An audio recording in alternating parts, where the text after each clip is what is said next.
Finally, a crackdown on big tech censorship coming from Russian President Vladimir Putin, not from the United States, not from the European Union. Nope.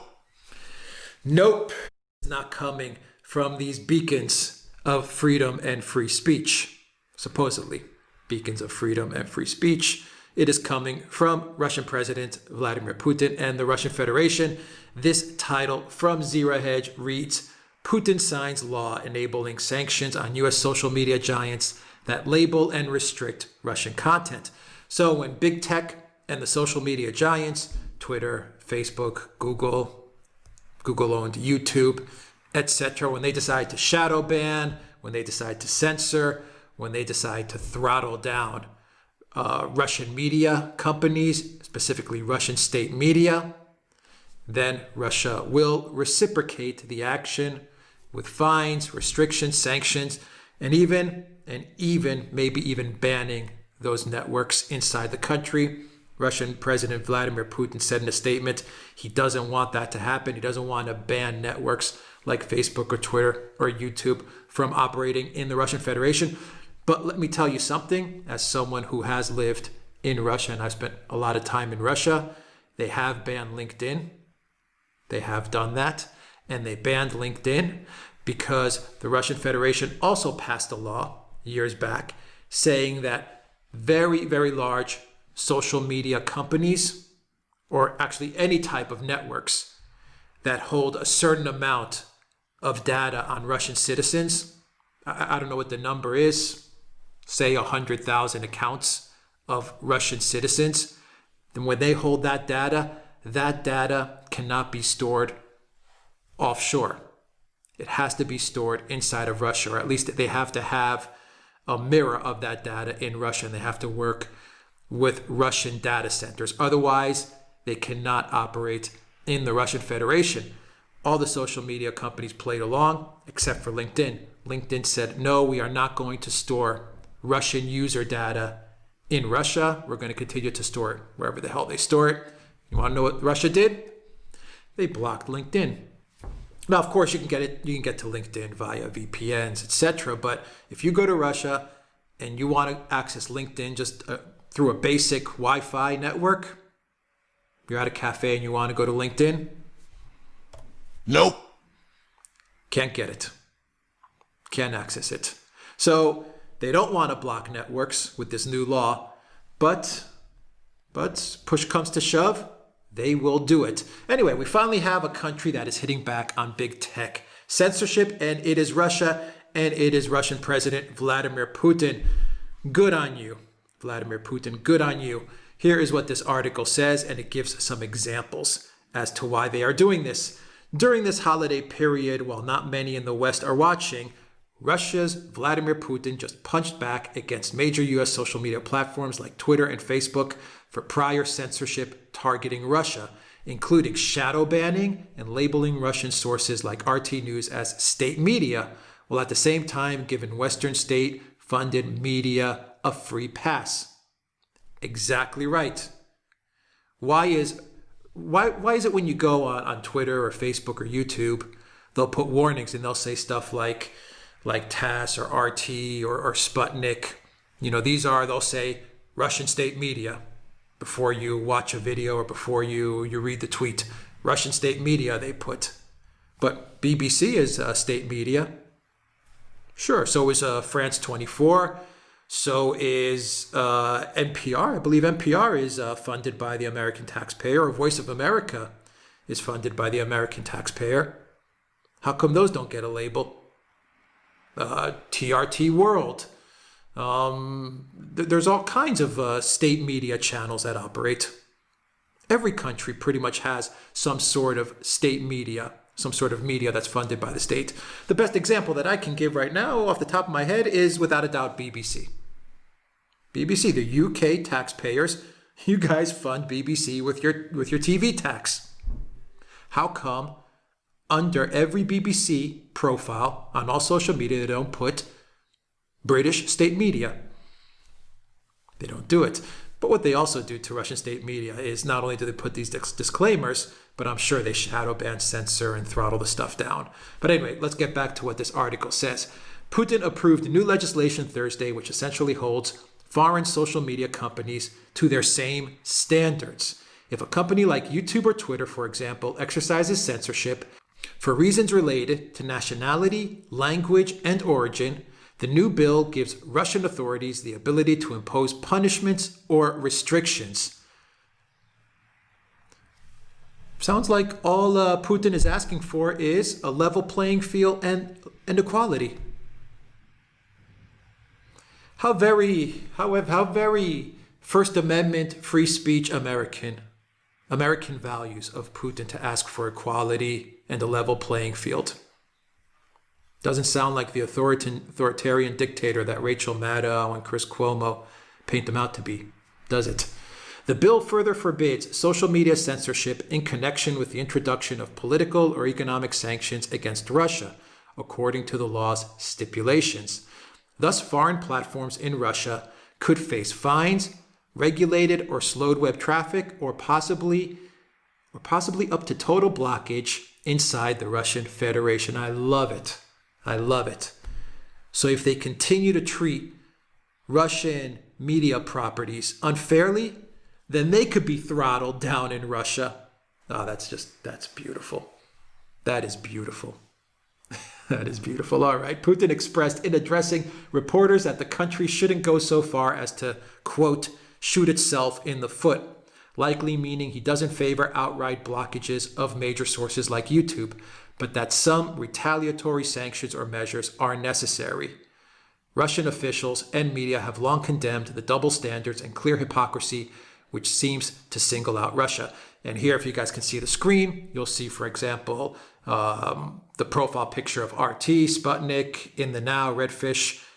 I'm not sure what Redfish is, and In the Now, I think I know what that is. But anyway, RT, Sputnik, I know. And over here, right underneath, it says under all these profile pictures, it says Russia state-affiliated media. I'm sure if you go to BBC, you won't see that disclaimer under there. UK state-affiliated media.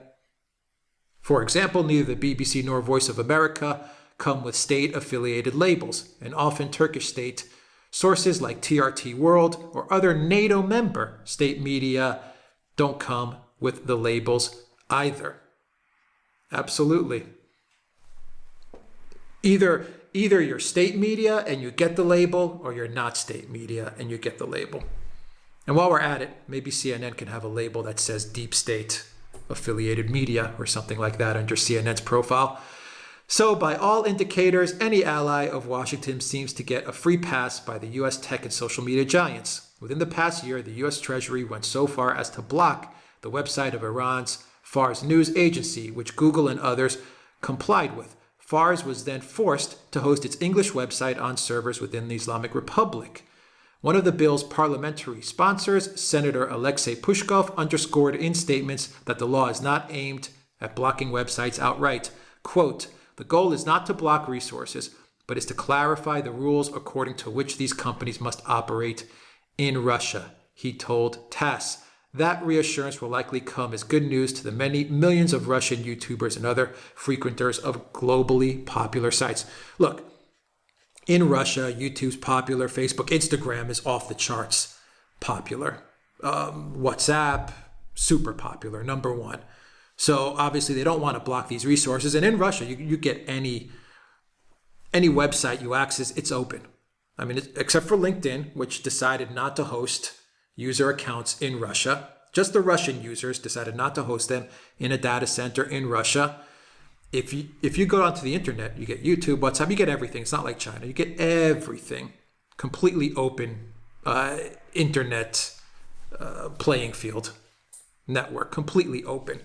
But this legislation says if you block us and if you shadow ban us and censor us, then we'll screw with you inside of our country. They have the sovereign right to do so. Absolutely. This is, maybe this is a sign of things to come, at least for sovereign countries. They can take back some of the control that big tech is trying to take from them. This is This is expected, I think, in 2021. I think a lot of countries will follow this lead, or at least a lot of sovereign countries will follow this lead. Well, they'll tell big tech, look, you want to screw with us? We'll screw with you. I'm really interested to know if the Chinese state media has this label, has the label of, where is it here? State-affiliated media. Do Chinese websites have the label underneath on Facebook, Twitter, or YouTube that says China state-affiliated media? Does China Global or the People's Daily or even TikTok? TikTok's profile should have something like that as well. If the state's involved, they should put this label underneath there. Or don't put the label anywhere. People know. People know that the BBC is state media. People know that RT is state media. People know that TRT World is state media. That's fine. Let people decide what they want to read, what they want to listen to, what they want to believe. Let the state media of each country make their argument and present their case. And people are smart enough to understand who's telling the truth and who's not, or what to believe and what not to believe. But big tech doesn't believe that you're smart enough to understand these things. So anyway, guys, that's the video there. I find it really interesting that out of all the countries that are supporting and standing up for freedom of speech and that are hitting back at big tech for its unfair and unequal censorship practices, out of all the countries in the world, it's Russia. And out of all the people to sign this legislation, it's Russian President Vladimir Putin. One of U.S. President Trump's big mistakes, I've said this for 2 years now, one of U.S. President Trump's biggest mistakes was not taking on big tech. And he paid the price for it on November 3rd. And all the American voters paid a heavy price for that because information was suppressed, blocked, shadow banned, completely disappeared. Accounts were restricted. Accounts were deplatformed.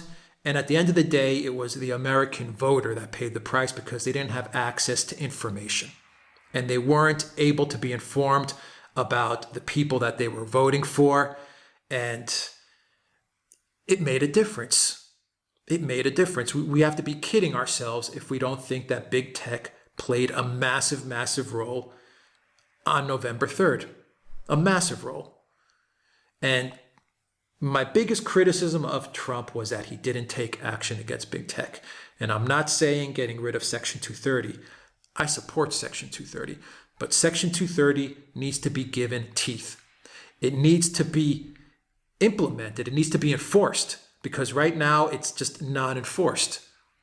It's a statement that says blah, blah, blah, this and that for platforms and publishers, and that's it. But it's not enforced. So Section 230 needed to have been given teeth. Now, forget about it. If Biden gets into the Oval Office, him and Kamala are completely 100% funded by big tech. So nothing's going to happen. The people that are in the Biden administration all worked at big tech. And the people that worked on the Biden campaign went to big tech to work now. So I mean, it's a complete revolving door between big tech and the Biden White House. So anyway, guys, that's the video. Hit that subscribe button, hit that like button, share this video out. The Duran shop, pick up some merch, maybe pick up a magic mug, a post-Christmas magic mug, post-New Year's magic mug right there, and help out this channel. Take care.